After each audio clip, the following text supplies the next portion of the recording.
Welcome to the AI Chat Podcast. I'm your host, Jaden Schaefer. Today on the podcast, we have the pleasure of being joined by Emmanuel Turley, who is an ex-tech lead of machine learning infrastructure at Cruise. That's the San Francisco robotaxi company. He is the founder of Semantic. Semantic is an open source orchestration platform, which is dedicated to machine learning and artificial intelligence.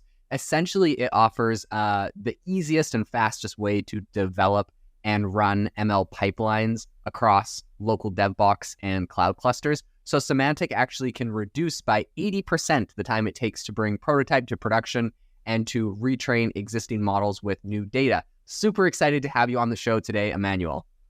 Yeah, excited to be here. Thanks. So like I mentioned, super stoked to have you on. For those that don't know, I actually met Emmanuel at the AI4 conference earlier this year in Vegas and got to hear a little bit about what he's working on. I know his boss over at Cruise. I met him as well, or his his old boss a long time ago. And just really was blown away by some of the stuff that he's working on. So wanted to get into all of that. I'm wondering if you, Emmanuel, can tell us a little bit about your journey. What brought you to what you're doing today? Tell us a little bit about your background. Have you ever wanted to start your own podcast? I record and publish podcasts on a platform called Spotify for Podcasters, and I absolutely love it. Essentially, you can upload from your phone or computer, and it distributes to every platform that plays podcasts. They support video podcasts, and you can make money on the platform with ads or even podcast subscriptions, something that has made my life so much easier as a podcaster. So if you're interested, I highly recommend you give it a try. You can download the Spotify for Podcast app, or go to spotify.com/podcasters to get started on your podcast today. This episode is brought to you by Shopify. That's the sound of switching your business to Shopify, the global commerce platform that supercharges your selling. Harness the best converting checkout and same intuitive features, trusted apps, and powerful analytics used by the world's leading brands. Stop leaving sales on the table. Discover why millions trust Shopify to build, grow, and run their business.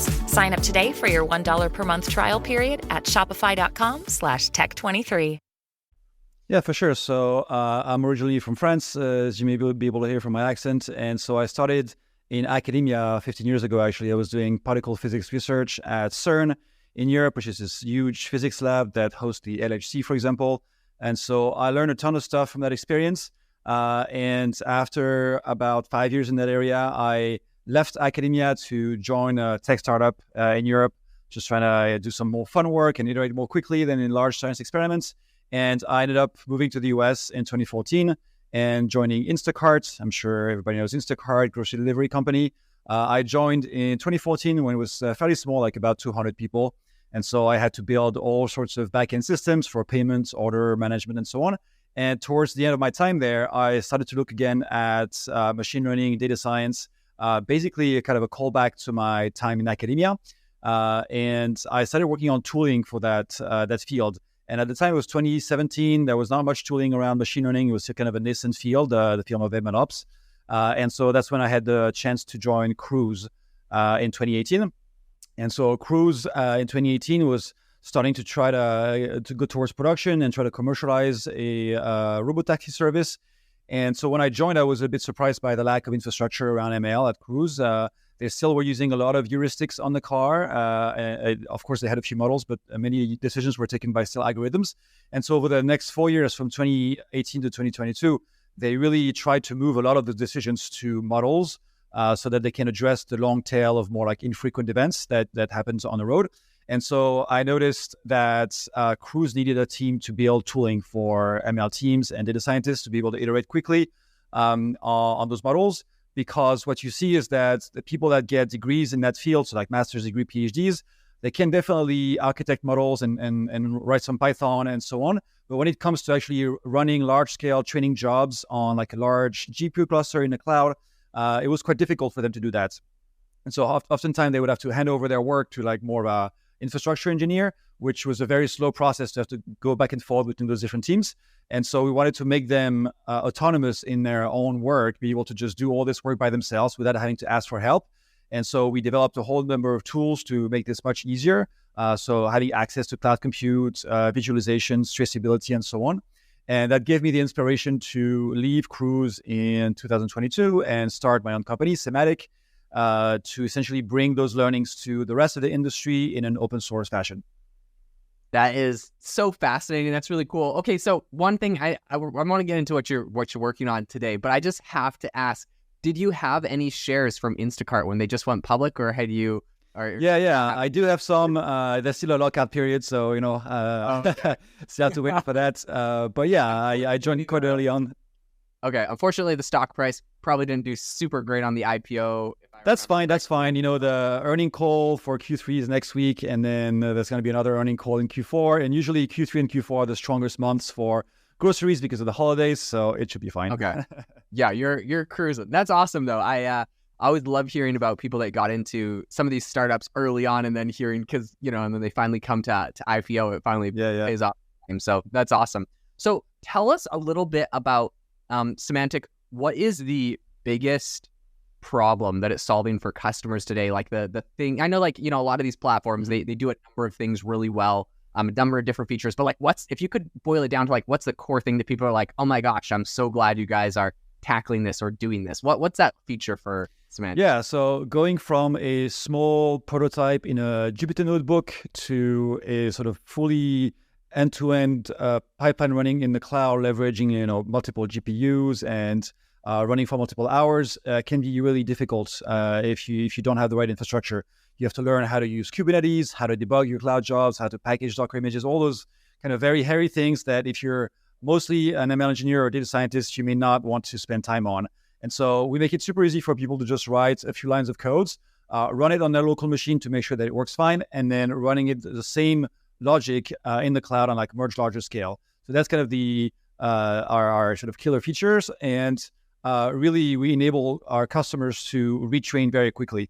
So when you have models in production, you need to retrain them fairly often with new data. If you don't do that, your model is going to lose its predictive power. It's going to miss out on like some trends in your data, for example. And so you have to retrain every couple of weeks, every month with new data. And if you don't have automation to do that, you're going to spend almost the same time that it took you the first time to redo it again every couple of weeks. And so, for example, at Cruise, before having the right level of automation, it would take us about a quarter to refresh a model that was already on the car. So like there's a model on the car, we want to retrain it with more recent data. It would take us about a quarter, which is obviously prohibitive if you want to move fast. Right. And so if you had the right automation, you can do this in a couple of weeks. Of course, you need to after that review the metrics, make sure that all the tests pass, the simulations are fine, and so on. But at least getting those refresh metrics, it could be just as easy as like clicking a button, pointing to your new data set, and then waiting just the duration of the job, and then viewing metrics a few days later. Okay, super, super cool. Something that I'd love to ask you about from kind of the building side. Like, I'm wondering what's one of the challenges, maybe one of the technical problems that you encountered while developing Semantic, and how did you overcome it? Yeah, so one thing that's very important for dev tools is the developer experience. So, how easy it is to adopt the tool, the onboarding. What is the time between the moment that I see like pip install something and the moment I actually get value from it?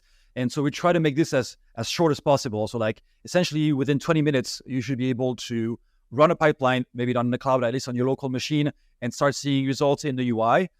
So iterating with users on like what is the most natural sort of APIs to use. So like the best way to describe pipelines and so on. We did a lot of that in our time at Cruise, for example, iterating on what makes sense, what is confusing.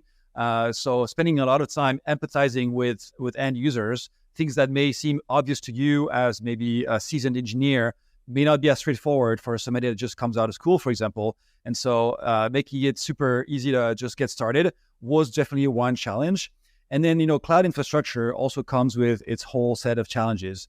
Packaging a local environment and shipping it to a cluster dynamically without the user being so much aware of what's going on is very challenging, because obviously what runs on your local Mac may not necessarily run on your GPU machine in Kubernetes. So if you want to sort of provide a certain level of fidelity between those two environments, then that takes a lot of iteration as well. So we did iterate with our customers quite a lot to make sure that things were as smooth as possible in that area. So yeah, those two areas were definitely some of the hardest. But in both cases, the key is to spend time with your users, whether it's customers or open source users or colleagues when you work at a company. Spend time with them, kind of get rid of your own assumptions, whatever you feel or you think about a problem, and try to see it from their lens and try to solve it for them, essentially. Yeah, no, I think that's such incredible advice. I know for myself as kind of an entrepreneur in the software space, like a lot of times I'm like, intuitively, I'm like, oh, like this is going to be what customers love. This is the feature that they're going to love. This is the way they're going to love to do it.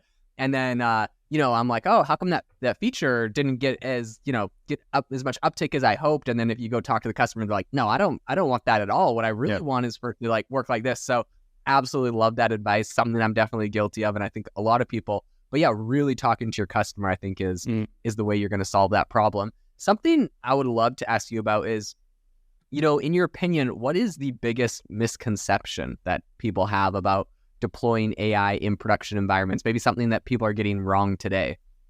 So there's a lot of talk right now about AI safety. There was this executive order by Biden a few days ago. Society at large is kind of freaking out because, things like GPT-4 is very powerful, very impressive.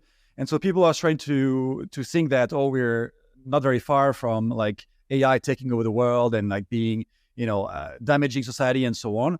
And the reality is, between having something that is impressive in one use case, like chat, for example, with ChatGPT, and having something that actually is useful in production and actually brings value to businesses, there's like years of work. So people freak out about the sort of capability of AI, but I think we're years, if not decades, from having things that are like threatening or have like actual AGI. And so I would try to get people to like chill a little bit and, just enjoy the quality of the tools and play with them and try to be creative. And so the other thing is, if you are afraid of a certain piece of technology, the best way to mitigate that fear is to jump into it and start building things on top of it, be part of the conversation, be part of the user base, of the developer base, and so on. Because the fact of reality is, progress is almost like a force of nature. You cannot prevent people from just building things and developing new technology. This is just the history of human beings. And so the best way to have your say, if you have any kind of concern, is to throw your hat in the ring and start playing with everybody else. And so your voice gets heard, essentially. So I would encourage everybody to start, learning about AI from maybe at least a high level at first, and then starting diving deeper into tools and different problems and maybe academic papers and so on. Turns out it's a fascinating field. And everybody is good intentioned. Obviously, I'm sure there will be, nefarious players here and there, but overall, everybody has really good intentions there. And so I would encourage people to not be afraid of it, but like just go towards it as a tool for the future. Yeah, 100%. That's something I talk with people a lot about. I'm like, there's no way you can like regulate a stop to AI or to the progress that we're making, the technical innovation. Like, it's going to happen. It's interesting. It's cool. It serves really great use cases. Unlike maybe like some things like crypto, I'm sure I'll get off of that. But anyways, it serves a lot of really applicable use cases. We use it every day. And so there's no way that we can really stop. And I think if people have concerns about AI and AI safety and anything like that, I think you're spot on. Like, get in the ring, test out the tools, have the discussions of, let's say this software comes and like, right, it's not perfect right now, but it gets perfect eventually. What does that mean? What shifts will we need to make? What guardrails, like you can have the discussion about like, it exists. So now what do we do? But there's no like, stop it. Like it will, it'll never happen. Something I'd love to ask you about, because I've heard this quoted before. I'm wondering, how does Semantic address the issue of retraining models with new data? I've heard people say that it's 80% more, you have a method that's 80% more efficient than other methods. And I'm just curious to hear your, what that is. Yeah, for sure. So training a model and shipping it to production is not just running a PyTorch job. You have to prepare the data. So usually, you receive data in a sort of raw format in your data warehouse. So maybe like a SQL table or some images or some videos on your cloud storage. Oftentimes, you have to process this data to remove outliers, normalize distributions, clean up the data, make sure you have a high quality training data set. Once you have that, you do have to do training, maybe multiple rounds of training to try different sets of hyperparameters. After that, you have to do evaluation, testing, and then maybe some A/B testing in production with some live traffic to your model and so on. So there's a lot of steps that go into retraining a model. It's not just like, I'm just going to rerun the same command line. And so if you don't have automation to do this, chain those different steps that sometimes run on different backends, A data processing job will run on a MapReduce cluster. A training job will run on a distributed training cluster, like different backends. If you don't have a way to automate all this and to automatically pass data from one step to the next, all the while tracking what's going on, all the configuration, all the code that's being used, all the data, all the outputs, the metrics, the visualizations. If you don't have a way to do all of this in a very streamlined manner, then you're going to spend, a few weeks, if not months, doing this again, which is why automation is really important in this area. And automation goes through developing pipelines. So pipelines are essentially a set of steps whose the step of the output of step A goes into the input of step B, and so on. And of course, you can build arbitrarily complex pipelines on top of that if you want to branch out and so on. But the idea is that you can get some really rough inputs and then pass it through a number of transformation steps. And at the end, you have a trained model and some metrics to look at to decide whether you want to go to production. Think about this in terms of producing oil, for example. What you get from the ground is not what you put in your car. You have to do all sorts of transformation before refining it, processing it, and so on before you can put it in the car. If all of this is not automated, if you still have to do all those things by hand and carry the product of one step to the next, you're wasting a lot of time and it's very inefficient. And so if your core business is to have very high quality models and ship them to production often, then you are bound to require automation to do that. And for example, at Cruise, the idea was to get all the data back from the road, identify moments where models did not perform as expected. So maybe, for example, there was a hard push on the brakes because maybe some pothole hadn't been seen, for example, or a slight swerve around an obstacle, meaning that maybe a cone hadn't been detected early enough. So you find ways to identify those moments where the model may have missed something. You label them using sometimes human labelers to draw bounding boxes and so on. And you add this to your training data set so that your training data set is more and more aware of rare cases that happen on the road. And then you retrain your model. And if you do this on a continuous basis every couple of weeks, your model is going to get extremely performant pretty quickly. And the only way to do this is to have this level of automation. Yeah, I love that. I think that's so fascinating. You guys have obviously come up with an incredible solution there that's a lot of people really need. Something I'd love to ask you about is kind of looking to the future. Where do you see the field of AI infrastructure heading in, let's say the next 3 years? What are some changes you think, and maybe how might, Cymatic evolve in that landscape? Yeah, for sure. I mean, that's something that's been very interesting to see happen over the last year, I say, basically since the launch of ChatGPT in November 2022. A lot of new people are coming to the field. So people that do not necessarily have master's degrees or PhD in machine learning, people that are regular developers, sometimes, even front-end developers, TypeScript people, even sometimes non-technical people like product managers or marketing people that are interested in playing with those tools. And so there's almost 10 times as many people coming to the field as there were before. And those people are more interested in building products around AI than getting the model to perform to the last percent of accuracy, for example. And so those people are going to need tools to iterate, for example, on prompts or on fine-tuned models, iterate on their product around AI models. And so those people are going to need tools that are less technical than we had before. For example, very common tools for ML engineers in the old days, if you will, were things like Jupyter Notebook, NumPy, Pandas, PyTorch, all those very technical tools that are still extremely important today for people that are doing the research.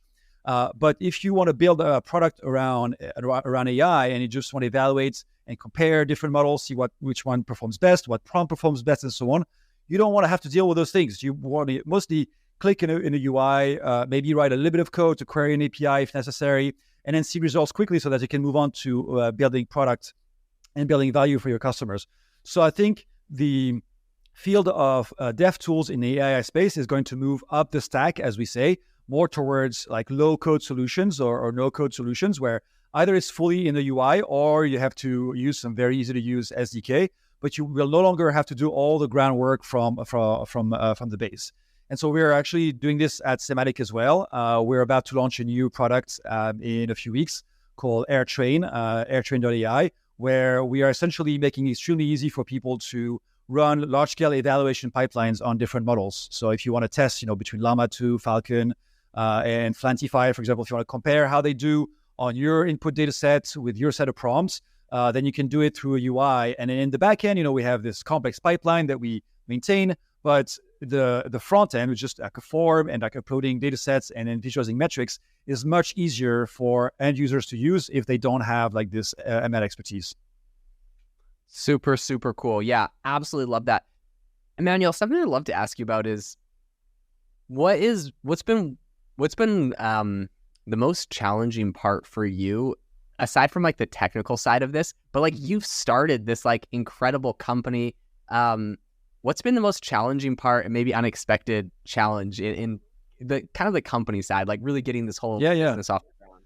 For sure. I mean, when you start a company as an engineer, you come in with big dreams of building the best tool possible and people will love it. It turns out running a business is fairly disconnected from the building of the actual tool. I've actually noticed that the quality of your product matters less sometimes than the quality of your go-to-market strategy. So your marketing, your outreach, and so on. And there are products out there, I'm not going to name names, but that have like mediocre products, but are doing great because their marketing is amazing. They have tons of events maybe, or like all sorts of, go-to-market strategy. And so I had to like put my engineering hat down, and I actually stopped coding about 6 months ago because it was a waste of time for me. I was spending my time better doing, market research, marketing, writing content and doing things like that. So that was kind of a wake-up call for me as an engineer, thinking that, you just have to build the best products and then your users will just come in flux and it will be just very popular. Turns out, of course, I will still advocate for high-quality products. I will never say, try to peddle some mediocre product. However, you can build the best product you want if you don't bring value to people very quickly, like in a matter of hours. And if you don't have a good go-to-market strategy, it's kind of a moot point. And of course, if you stay on the open source side, if you don't run a business, maybe that's fine. But of course, a business is made to generate money and to get users and traction and so on. And for that, do not dismiss the importance of marketing and go-to-market. I love that. It's like interesting for me as well to see, being in the software space, like it almost feels like there's two separate things being built. There's like the business being built and then the product that's inside the business being built. Mm-hmm. And of course, like if your product is garbage, like you're not going to be successful. But at the same time, if your business surrounding that product isn't, you don't have the right people, you don't have the right go-to-market strategy, you don't have like the accounting, and like if you don't have like the business side of it in order, it's very, very hard to kind of find that success as well. So I think that's a great piece of advice. I'm wondering if you can give us an example of a success story where maybe like Simatic significantly improved an organization's ML operations. Yep. For sure. We've been working with a number of customers in the last year, and one of them is a company called Voxel. So their website is at voxelai.com. Essentially, they do industrial monitoring. So they use video feed from security cameras in industrial warehouses to detect safety hazards. So they're trying to reduce workplace accidents by automatically detecting, if there's an oil spill, for example, or if somebody's not wearing a hard hat, or if some product has fallen off the shelf, or like a near miss with a forklift, or anything like that. And so their problem is that every time they onboard a new warehouse, so whether they sign a new customer or expand to a new warehouse, they have to retrain their models, or at least fine-tune the model with data specific to that warehouse, because the angles of the camera may change, the lighting may change, maybe the product is a different shape of packages and so on. And so they need to retrain the models. Before using Simatic, it would take them about 2 to 4 weeks to retrain the model and ship it to the customer. So let's say, imagine you sign a new customer and you tell them, well, you won't have the product for another 4 weeks. Like, okay, well, I just signed that's not great. And so thanks to Simatic, they can reduce this to a couple days because the pipeline is entirely automated from like data ingestion, data processing, filtering, and then training, evaluation, generating metrics, packaging the model to ship it to the customer, and so on. And so within a couple days, they have the model ready to go. They only have to look at metrics and then give the green light, and then off it goes. And so it's much faster for them to onboard new customers. They are able to sign much more customer much faster, and the customers are more satisfied. And same thing on the debugging side. Every time they have a failure, because let's face it, large-scale infrastructure has failures often. They are able to debug those things in a matter of hours instead of spending days trying to figure out, where went my logs, what broke, and so on. So yeah, we're pretty happy with helping them do that. So they are able to grow their business and keep moving forward. That's super, super cool. I love that. It's really cool hearing the actual use cases of, people having success stories, because it really gives you a good vision of like how much time you're saving these companies and some of the benefits. As we wrap up this interview, something I would love to ask you about is, what is one piece of advice that you could give to someone as they're kind of maybe looking to start a career in the AI infrastructure space today, or kind of getting into AI? What's a piece of advice you feel like you could give? Yeah, so there's a very wide range of people in this area. You have people with PhDs, you have luminaries that have been in the space for decades, and then you have people that are just getting started now. And so it's very easy to feel like you don't know anything, like you have imposter syndrome, you don't understand anything, and so it's too complicated, and then give up. And so I would recommend people to do not give up, and like keep learning and keep reading papers and keep learning more and more. For example, when I started my career in academia in physics, I was really drowning. Like all this, particle physics is a very complex field, quantum mechanics, quantum field theory, and so on. I was like, I don't understand anything. How am I ever going to make it in that field? And I kept at it, kept reading papers, rederiving everything by hand, understanding every single detail in depth. And over time, like this field is amazing. I love it. And AI is the same. For example, up until a year ago, up until the ChatGPT explosion, I knew a little bit about NLP, natural language processing. I knew a little bit about the transformer architecture, the attention mechanism, and so on, all those technical things that go inside models, but not really in great details. And I was kind of afraid to jump in because I was like, well, it's going to take me a long time to wrap my hand around it. But if you really jump into it and read things from sort of the first principles, and there's a number of blog posts out there and videos that explain, how to build a transformer model with like very simple steps, then over time, your understanding grows slowly, and then you become more and more, sort of maybe not expert, but at least like more versed at the field, and it gives you more confidence to start conversing with other people and being part of the community. So I would encourage people to not get discouraged, and then jump on the wagon, learn, read blogs, articles, videos. Actually, YouTube is a great resource for that, and then just get started. Love it. Amazing advice. Emmanuel, thank you so much for coming on the podcast today, sharing all your advice and insights. If people want to, get in contact or try Semantic and, really see what you guys are all about, what's the best way for them to do that? Yeah, so our landing page is semantic.dev. So that's a good way to learn how to get started. And then we have a Discord channel on there so people can join and ask us questions. Always happy to talk. Super, super cool. And to the listener, I will leave links in the show notes so you can go check out the website and find that. Also, thank you so much for tuning in to the AI Chat podcast. Make sure to rate us wherever you get your podcasts. And I hope that you all have a fantastic rest of your day.